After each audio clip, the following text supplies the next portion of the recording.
You're never going to be able to give your spouse what they actually deserve. They're broken, they're hurting, they've messed up. You have to allow yourself to approach them from a grace, mercy orientation and say, you know what? God has given me grace when I did not deserve it. He assigned me a new position. I'm going to assign you a new position, forgiven.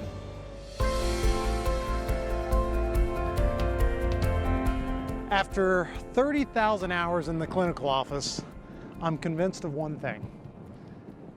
Couples struggle significantly because of resentment that is built up in their heart and a lack of forgiveness over things that have happened long before I ever see them in the clinical office. So part of what we should do as healthy couples is choose to pursue forgiveness every day. It should be a daily occurrence for all of us if we want to have happy, healthy marriages. So what is forgiveness? That becomes the biggest question, right? What are we trying to do?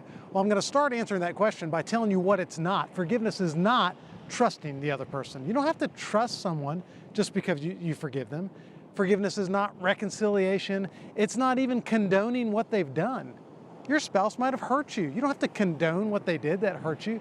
What you do need to do is release your anger. Release that part of you that is still activated emotionally by what they've done. And you have to allow yourself to just surrender that. Now, I talk a lot with folks in the clinical office about the difference between transactional interactions and grace and mercy oriented relationships. A transactional interaction is something like me going into Starbucks and saying, I want a coffee, so I'm gonna give you like what, $37. You're gonna give me one coffee, right? That's a transaction. I get what I deserve from you at Starbucks. Look, we don't get what we deserve in relationships. You've got to make peace with that. You're never going to be able to give your spouse what they actually deserve. They're broken, they're hurting, they've messed up.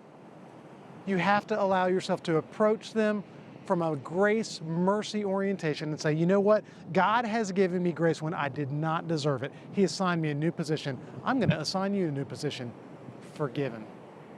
Trust me, as you extend forgiveness to your spouse and as you allow yourself to daily start engaging that process of forgiveness, you're going to find that your marriage is happier and healthier than ever.